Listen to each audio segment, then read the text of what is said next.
za sebou prvú jazdu v autoškole. 7 km done. Banana bread na energiu.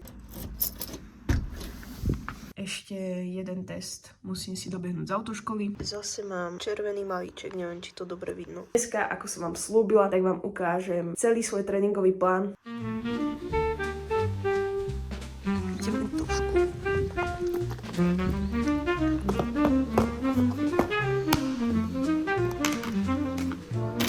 Kamoši, mám za sebou prvú jazdu v autoškole, normálne, že v premávke. Som sa nevedela pohnúť na kopci, ale mám to za sebou a teším sa z toho. A jop, začalo nám snežiť, takže...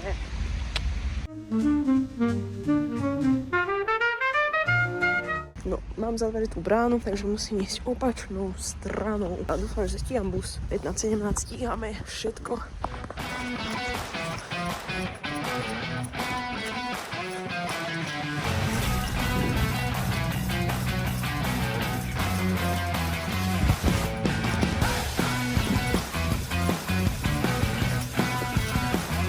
Kamoši, 7 km done. Jop, tempo fajn, easy beh. Dneska bol na pláne, takže ja som spoko, krásne počasíčko. Teraz dáme sprchu a treba sa troška pripraviť do školy. A jop, ďalej.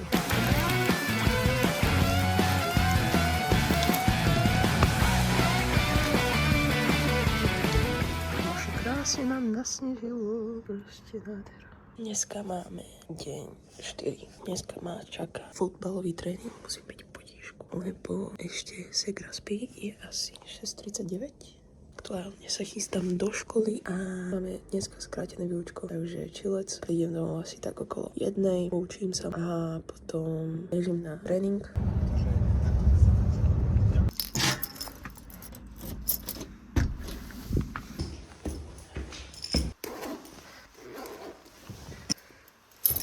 Čau. Počo. Ahoj. Ty si mi chýbal. Ako? Pozdrav do vlogu. Teuško. No, ty si vesák. Ty si spinkal celý deň, že? Si nasrdený. To... Kamoši, už som prišla zo školy a ako som už hovorila, tak dneska po obede ma čaká tréning, takže banana bread na energiu z Cottageu. Ak by ste chceli recept, na Instagram vám viem spraviť, takže kľudne napíšte do komentu, či chcete recept na banana bread z Cottageu. Rovno teraz kľudne tam napíšte koment a ja ho pre vás spravím pre vás, nebojte nič. Idem si tu spapať, idem sa učiť, pretože zajtra máme až 2 písomky a pozajtra jednu zo sloviny. Idem si to zopakovať všetko a jop, ešte jeden test. Musím si dobehnúť z autoškoly, už posledný, už to budem mať všetko potom hotové, už budem robiť iba testy. Všeobecne proste všetko, hociaké otázky z hociakých okruhov. Ideme na to.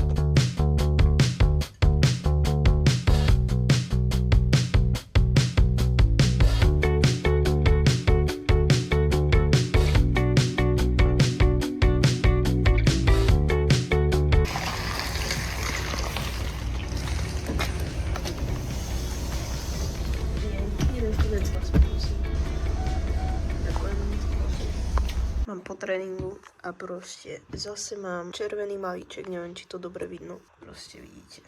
Už dlhšie mám s tým problém a zase je červený jak paprika.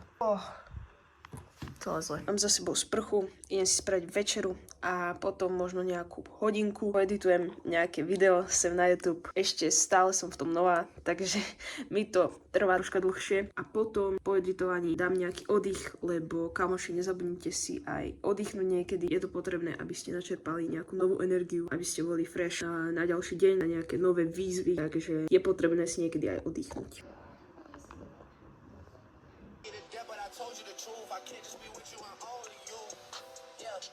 Začína zase snežiť.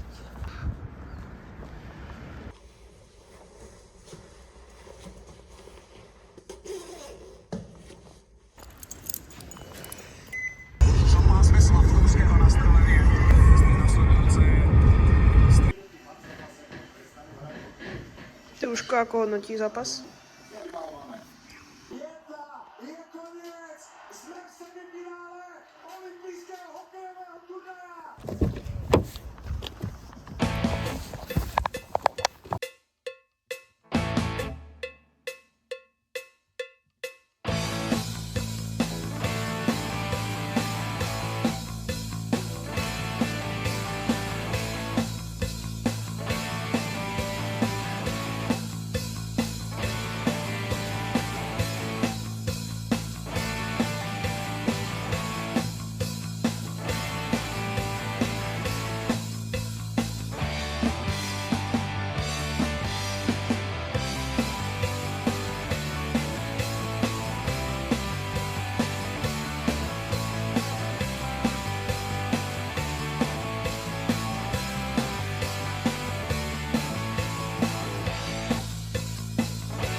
Kamoši, potréningová večera. Tuto máme pečivko, sír, šunka, veľa zeleniny na doplnenie vitamínov, minerálov, avokádo, praženička, bielkoviny a tuky, takže pecka.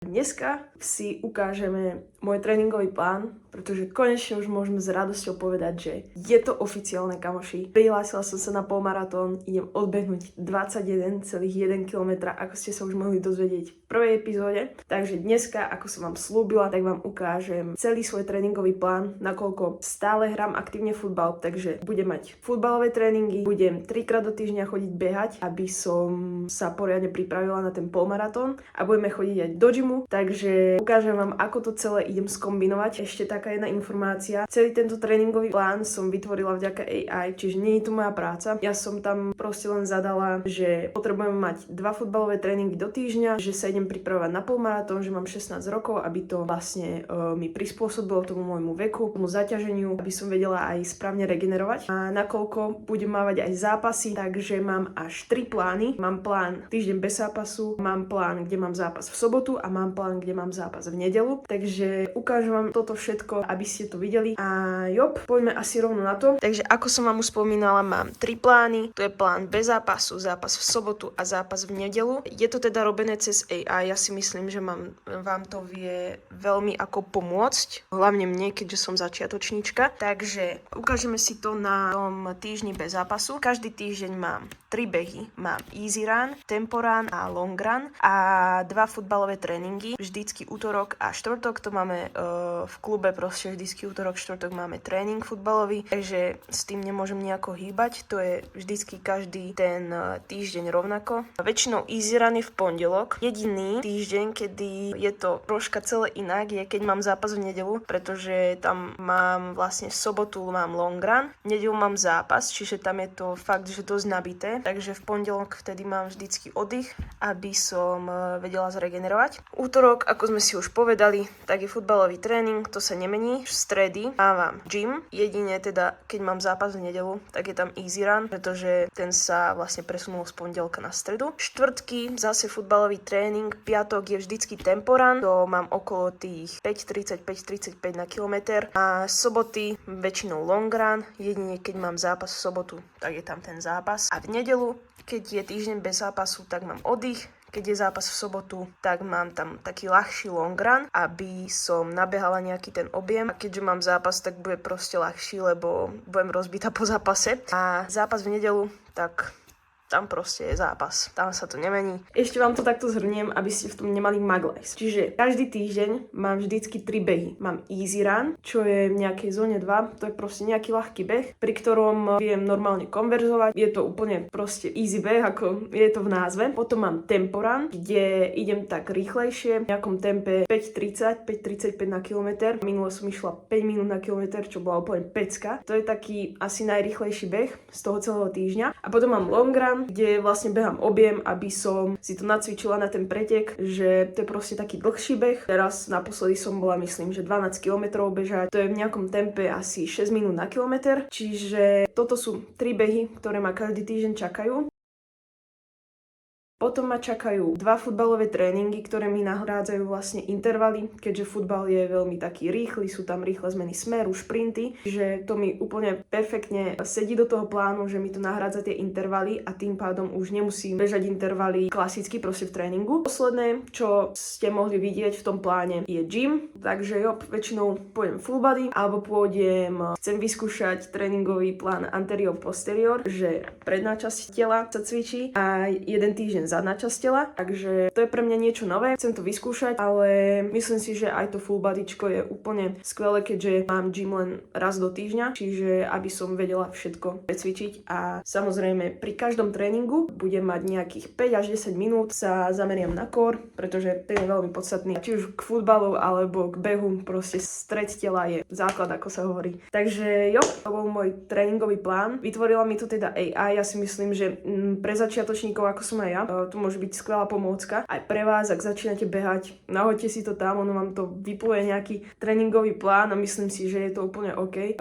Nie som v tomto nejaká odborníčka, ako vravím, že som úplný začiatočník, takže viem, možno niektorí s tým súhlasiť nebudú, ale pre mňa je to úplne OK. Ja si myslím, že mi to vytvoril slušný plán, takže uvidíme, budem to testovať, ak mi niečo nebude vyhovovať, tak samozrejme to pozmením a podelím sa s tým aj s vami, nebojte nič, ak tam budú nejaké zmeny, tak o tom budete vedieť. Takže to bol môj tréningový plán a my sa vidíme pri ďalšom klipe. Práve idem do školy, dneska len 5 hodín, takže čilec. A po obede ma čaká beh. Editujeme prvé video. Je to crazy, ale je to tu.